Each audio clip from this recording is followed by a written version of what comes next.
ओम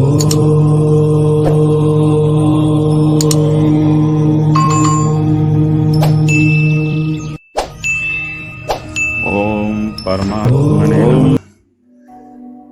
भागवत ने प्रचेताओं का नाम आया है जिनकी संख्या 10 बताई गई है। प्रचेता ये पंचभूत का रूप है और ये 5 भूत और 5 तन्मात्राएं ये मिल करके 10 इंद्रियों का निर्माण करती हैं। इन्हें ही प्रचेता का प्रतीक माना गया है, क्योंकि इनके धर्म गुण और सारी समानताएं बहुत ज़्यादा थी और ये लोग एक ही तरह के थे। ये सब बड़े ही धर्मज्ञ तथा एक से नाम और आचरण वाले थे। और जब उन्हें संतान उत्पन्न करने का आदेश दिया तब सबने तपस्या करने के लिए समुद्र में प्रवेश किया। समुद्र को सागर भी कहा जाता है या इसे भवसागर ही कहा जा सकता है। तपस्या तो भवसागर में ही होता है, यानी इस संसार में ही होता है। जब 10 इंद्रियों के साथ मन मिल जाता है और जब तक उसके अंदर चेतना नहीं आती है, ईश्वर आत्मा के रूप में उसमें प्रवेश नहीं करता है, तब तक उसमें चेतना नहीं आती है। परंतु जब ईश्वर उसमें प्रवेश कर जाता है तो चेतना शक्ति आ जाती है। यही उन लोगों का इस संसार में आने का अर्थ हुआ या सागर में प्रवेश करने का अर्थ हुआ। वे ईश्वर की आराधना करने लगे जिससे कि उन्हें मुक्ति प्राप्त हो। रास्ते में जाते समय उन्हें महादेव जी मिले, जिन्होंने उन लोगों को धर्म का ज्ञान बताया और भगवान नारायण की तपस्या करने का तरीका बताया और प्रार्थना बताया कि इस मंत्र से या इस प्रार्थना से आप लोग नारायण को प्रसन्न कीजिए, वही आप लोगों को मुक्ति या भुक्ति प्रदान कर सकते हैं। ये 10 प्रचेता पृथु वंश में पैदा हुए थे और उनके पिता का नाम प्राचीन बर्ह्य था। वे समुद्र की कन्या शतद्रुति से विवाह किए थे। समुद्र की कन्या सागर कन्या अर्थात ये संसार भवसागर, ये संसार ही है। इससे उत्पन्न हुई वस्तुएं संसारिकता में ही लेके जाती हैं और जो सागर कन्या हैं, जो इस भवसागर का मूल कारण वही प्रकृति है और प्रकृति से ही पंचभूतों की उत्पत्ति होती है। पंचभूत और उनकी तन्मात्रा यही 10 इंद्रियों का निर्माण करते हैं। तो इस प्रकार प्राचीन बर्ह्य और समुद्र कन्या शतद्रुति से विवाह होने पर इन 10 प्रचेताओं का जन्म हुआ, अर्थात यह सृष्टि के रूप में कहा गया है। ये 10 प्रचेताओं को जब पुत्र उत्पन्न करने के लिए कहा गया, प्रजा आगे बढ़ाने के लिए कहा गया, तो ये लोग तपस्या करने के लिए संसार सागर में प्रवेश किए, भव सागर में प्रवेश किए और तपस्या इन्होंने 10,000 वर्ष तक किया और भगवान नारायण को वे लोग प्रसन्न किए। तपस्या के लिए उनको महादेव जी ने बताया था।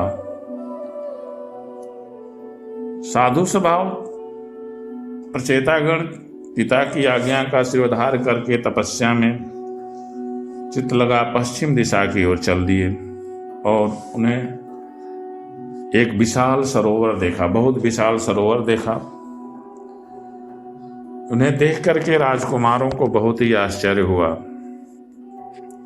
और उसमें से महादेव जी निकलते हुए दिखाई दिए। महादेव जी बोले, तुम लोग राजा प्राचीन बर्ह्य के पुत्र हो, तुम्हारा कल्याण हो। तुम जो कुछ करना चाहते हो अभी मुझे मालूम है। इस समय तुम लोगों पर कृपा करने के लिए ही मैंने तुम्हें इस प्रकार दर्शन दिया है। जो व्यक्ति अव्यक्त प्रकृति तथा जीव संज्ञक पुरुष, इन दोनों के नियामक भगवान वासुदेव को साक्षात शरण लेता है, वह मुझे परम प्रिय है। अव्यक्त प्रकृति तथा जीव संज्ञक पुरुष, अव्यक्त प्रकृति जो मूल प्रकृति से अलग होती है या सूक्ष्म कहा जाता है जिसे, और जो जीव संज्ञक पुरुष यानी वह पुरुष जो आत्मा रूप में है और जो जीव की संज्ञा ले चुका है, अर्थात मनुष्य रूप में अवतार ले चुका है। इन दोनों के नियामक अर्थात प्रकृति और पुरुष के संबंध को नियमित करने वाले स्वयं साक्षात परमात्मा होते हैं। शिव जी ने कहा, वह मुझे परम प्रिय है। अनेकों प्रकार से तपस्या करके सभी लोग इस रास्ते पर आगे बढ़ चुके हैं। उन्होंने कहा कि मैं एक स्तुति बताता हूँ, इसको करने से भगवान नारायण प्रसन्न हो जाएंगे तुम लोगों के ऊपर। और वह रुद्र स्तुति के नाम से विख्यात हुआ, जो इस प्रकार है। जीतं ता आत्मा विद वर्य स्वतस्य स्वास्तिर अस्तु मे भवात्राधारसाम राधाम सर्वसमा आत्मने नमः। नमः पंकजनाभाय भूत सूक्ष्मेन्द्रियात्मने वासुदेवाय शांताय कूटस्थापन स्वरोचिषे संकर्षणाय सूक्ष्माय दुरंताय अंतकाय च नमः विश्व प्रबोधाय प्रद्युम्नायांतरात्मने। नमो नमः अनिरुद्धाय ऋषिकेशेन्द्रियात्मने। नमः परमहंसाय पूर्णाय निभृतात्मने। स्वर्गापर्गोदाराय नित्यं शुचिसदे नमः। नमो हिरण्यवीर्याय चातुर्होत्राय तन्वे। नमः ऊर्ज ईशेत्तय्या पतये जग्गरेतसे तृप्तिदाय च जीवानां। नमः सर्वारसात्मने सर्वसत्तात्मदेहाय विशेषाय स्थवीयसे। नमस्त्रैलोकपालाय सह ओजो बलाय च अर्धलिंगाय नभसे। नमो अंतर्बहिरात्मने। नमः पुण्याय लोकाय आमुष्मे भूरि वर्चसे। प्रवृत्ताय निवृत्ताय पितृदेवाय कर्मणे। नमो अधर्म विपाकाय मृत्यवे दुःखदाय च। नमस्त आशीष मीश मनवे कारणात्मने। नमो धर्माय बृहते कृष्णाय कुंठ मेधसे। शक्तित्रय समेताय मीडुषे हंकृतात्मने। चेताकृत रूपाय नमो वाचो विभूतये।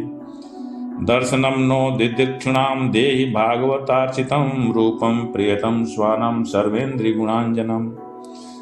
स्निग्धप्राभृघ्न्याश्यामं सर्वसौन्दर्यसंग्रहं। चार्वायत चतुर्बाहु सुजातरुचिराननं। पद्मकोशपलाशाक्षं सुन्दरभ्रूसुनाशनं। सुदिजं सुकपोलास्यं सर्वकर्णविभूषणम्। प्रीतिप्रहर्षिता पङ्गलमकैरूपशोभितं। लसत्पङ्कजं किञ्जलकं दुकूलं मिष्टिकुण्डलं। स्फुरितकिरीटिवलयत् आरुन्मुखमेखलं। शङ्खचक्र गदा पद्ममालामणिमुद्रिक्तम्। सिंहस्थ कंदस्तिशो बिभ्रत सौभग्रीव कौस्तुभः। श्रियानपायनितां क्षिप्त निक्षास्मोरसोल्लसत। पूरेकचक संविघ्नं बल्लिगुल्लोदरं। प्रसीत कंक्रामद्विषं नाभावर्तमगभीरय। श्यामश्रोणाधिरोष्ठिष्टो दुकूलस्वर्णमेखलं। सर्वसमचार्घं गृहं जोगृं निम्नजानुं सुदर्शनं। पदा शरत्पद्मलासरोचिषां नखदुत्तिर्भिन्नम् अन्तर्धनं विदुन्नता। पदस्य स्वीयपास्तस्थं साध्वसं पदं गुरुस्तमोजुषाम्। एतद्रूपन्मनुध्यात्मन् शुद्धिभिः सप्तमां। यद्यक्ति योगिता भवतं सर्वधर्मानुष्ठानं। भवान् भक्तिमतं लभ्यो दुर्लभः। सर्वदेहिनां स्वराज्यस्य अपावितम्। एकान्तेनात्मविद्गति। तम दुराध्यात्मं मराध्यं सतामपि दुरात्मा एकांत भक्त को वांछे तत्पादमूलं विना बहि यत्र निर्विष्टं रमणं कृतान्तो नाभिमन्यते विश्वं विद्यं सवर्यं शौर्य विस्फूर्जिता भुव क्षणार्दिना पितुलेन स्वर्गं न पुनर्भवं भगवत्सङ्गिसङ्गस्य मर्त्यानां किमुताशिष अथानाङ्घ्रेस्तस्त्वकीर्तितीर्थयो रत्नं बहिः स्नानं विधु तत्पापिनां भूतेष्वनुक्रोशसुस्वत्वं शीलिनां शास्तङ्गो मनुग्रहस्य एष नस्तवः न यस्य चित्तं बहिरर्थं विभ्रमं तमो गुह्यां च विशुद्धं भासितं यद्भक्तियोगानुगृहीतमञ्जसां मुनिर्विचिष्टे तत्र ते गतिं यदेत्रं व्यजते विश्वमनिन् भवामि तजतं तद्ब्रह्मं परं ज्योतिर्काशमिव विशितम् यो मायायेदं पुरुषरूपाय सृजं द्विर्भवतीं भूयं क्षयपत्यादिविक्रमः यद्भवेति बुद्धि सविदात्मनं स्थियां त्वमात्मनं श्रीभगवानं प्रणमहि क्रियाकलापैरिदमेव योगिनां श्रद्धान्वितं साधुजन्ति सिद्धये भूतेन्द्रियान्तं कर्णोपलक्षितं वेदे च तन्त्रे च तयेद गोविदा त्वमेकम् आद्यं पुरुषः सुप्तशक्तिः स्वतया रजसा सत्यतमो विभित्ते महानखं खं मरुद्धग्निं वार्धरां सूर्यर्षयो भूत गणा इदं यतः सृष्टिस्वक्स्तनमेऽनुप्रविष्टं चतुर्विद्यं पुरुमात्मसंख्येन अथो विदुस्तं पुरुषं सन्तमन्तं भुक्तङ्गे ऋषिकेशं सारगम्यम् स एष लोकानन्तिचण्डवेगो विकर्षितं त्वं खलु कालयान भूतानि भूतैरन्मे ततो घनावलिर्वायुर्वाविषह्यं प्रमत्तयुच्चरितं कृतिमिचिन्तया प्रविद्धलोभं विषयेषु लालसं त्वमस्तु प्रमत्तः सहसा विपद्यसे चुलेलिहानो हरिवीरं कुमन्तकः कतस्त्वपादाब्जविजहाति पण्डितो अस्तेव मानसं व्यमानकेतना विसङ्गकयास्मा दूरचरितं स्मरेद दीनोपवर्तिं मनस्तुदर्शः अथ त्वमसि नो ब्रह्मन् परमात्मना विस्थितं विश्वं रुद्रभयध्वस्त कृताश्चिद्भयागतिः इदं जपतं भद्रं वो विशुद्धा निपनन्दना स्वधर्मानुशिष्टं भवत्यर्पिताशयः।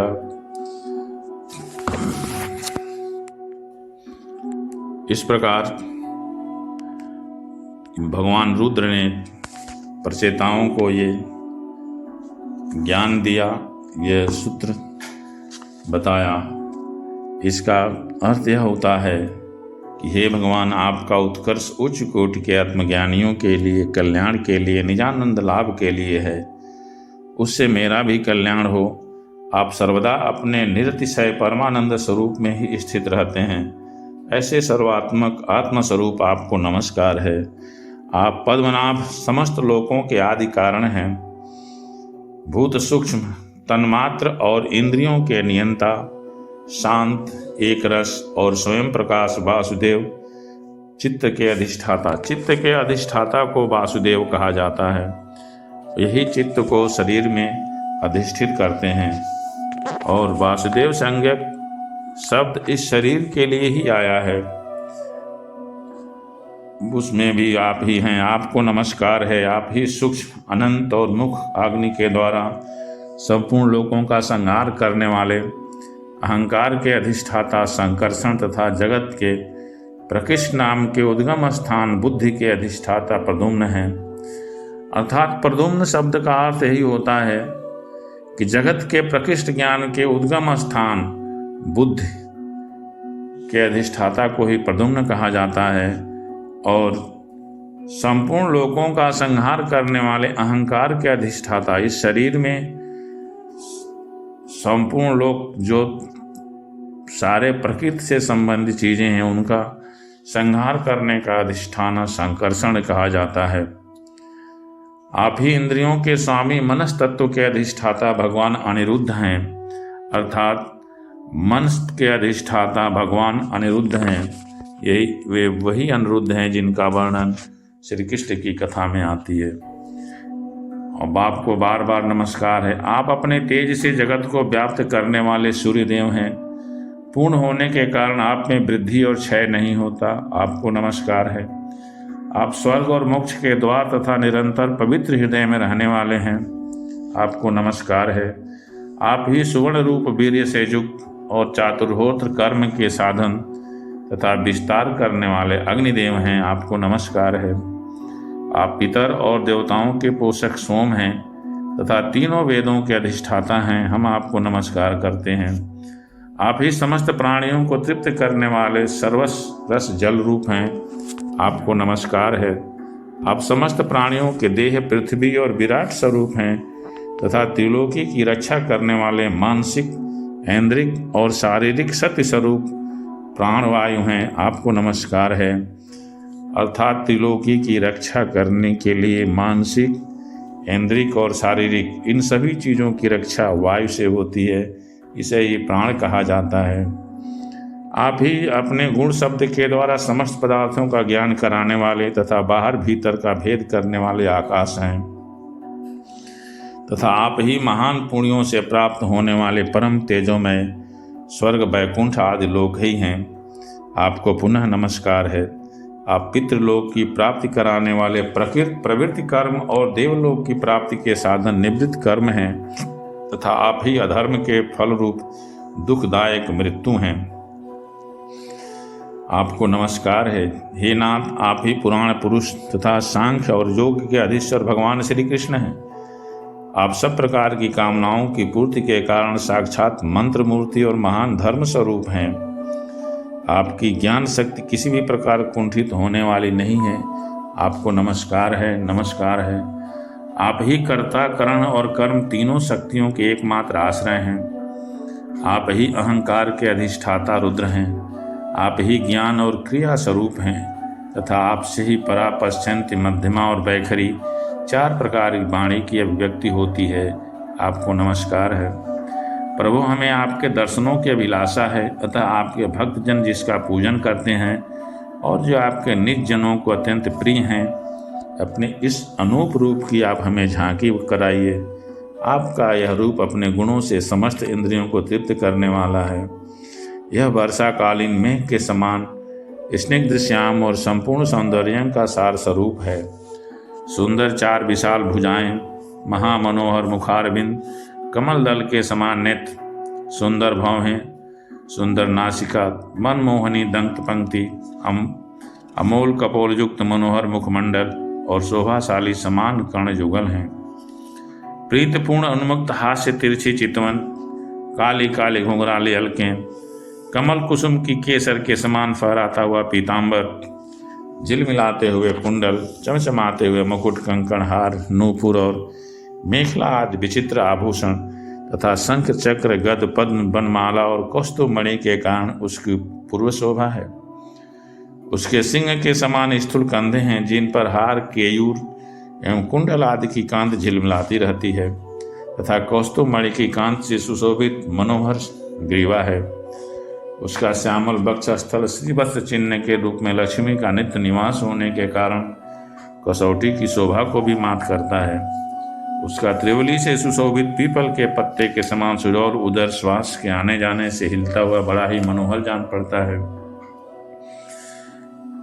इस प्रकार भगवान रुद्र ने प्रचेताओं को यह ज्ञान दिया और बोले कि इससे तुम्हें मुक्ति मिल जाएगी।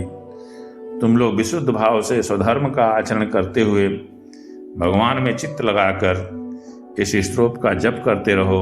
भगवान तुम्हारा मंगल करेंगे। तुम लोग अपने अंतःकरण में स्थित उन सर्वभूतांतरात्मी परमात्मा श्री हरि का ही बार बार स्तमन और चिंतन करते हुए पूजन करो। मैंने तुम्हें योगादेश नाम का स्तोत्र सुनाया है। तुम लोग इसे मन से धारण कर मुनि व्रत का आचरण करते हुए इसका एकाग्रता से आदर पूर्वक अभ्यास करो। यह स्तोत्र पूर्व काल में जगत विस्तार के इच्छुक प्रजापतियों के पति भगवान ब्रह्मा जी ने प्रजा उत्पन्न करने की इच्छा वाले हम भृगुवादि अपने पुत्रों को सुनाया था। जब हम प्रजापतियों को प्रजा का विस्तार करने की आज्ञा हुई, तब इसी के द्वारा हमने अपना अज्ञान निवृत्त करके अनेक प्रकार की प्रजा उत्पन्न की थी। अभी जो भगवत परायण पुरुष इस एकाग्रचित्त से नित्य प्रति जप करेगा, उसका शीघ्र ही कल्याण हो जाएगा। इस लोक में सब प्रकार के कल्याण साधनों में मोक्षदायक ज्ञान ही सबसे श्रेष्ठ है। ज्ञान नौका पर चढ़ा हुआ पुरुष अनायास इस दुष्तर संसार सागर को पार कर लेता है। यद्यपि भगवान की आराधना बहुत कठिन है, किंतु इस स्तोत्र का जो श्रद्धापूर्वक पाठ करेगा, वह सुगमता से ही उनकी प्रसन्नता प्राप्त कर लेगा। भगवान ही संपूर्ण कल्याण साधनों के एकमात्र प्रातव्य हैं। जो पुरुष प्रातः काल में उठकर इसे श्रद्धापूर्वक हाथ जोड़कर सुनता या सुनाता है, सब प्रकार के कर्म बंधनों से मुक्त हो जाता है। हे राजकुमारों, मैंने तुम्हें जो यह परम पुरुष परमात्मा का स्तोत्र सुनाया है, उसे एकाग्र चित्त से जपते हुए तुम महान तपस्या करो। तपस्या पूर्ण होने पर इसी से तुम अभिष्ट फल प्राप्त हो जाएगा। इस प्रकार शिव जी उन प्रचेताओं को यह ज्ञान दिए कि तुम लोगों के कल्याण का केवल एक ही साधन है, वासुदेव। अर्थात प्रचेता 10 पंचभूत और तन्मात्राओं को ही कहा जाता है। 10 जिसको इंद्रियां कहा जाता है, और 11वां मन होता है, और उसके अंदर वासुदेव संज्ञक आत्मा का जब प्रवेश होता है तो वह पूर्ण शरीर चेतना शक्ति आती है, और उसी चेतना शक्ति के आने से वह जो है ज्ञान अर्जित करता है, और उस ज्ञान अर्जित करने से ही उसकी मुक्ति होती है और संसार सागर छूट जाता है। शेष आगे जय।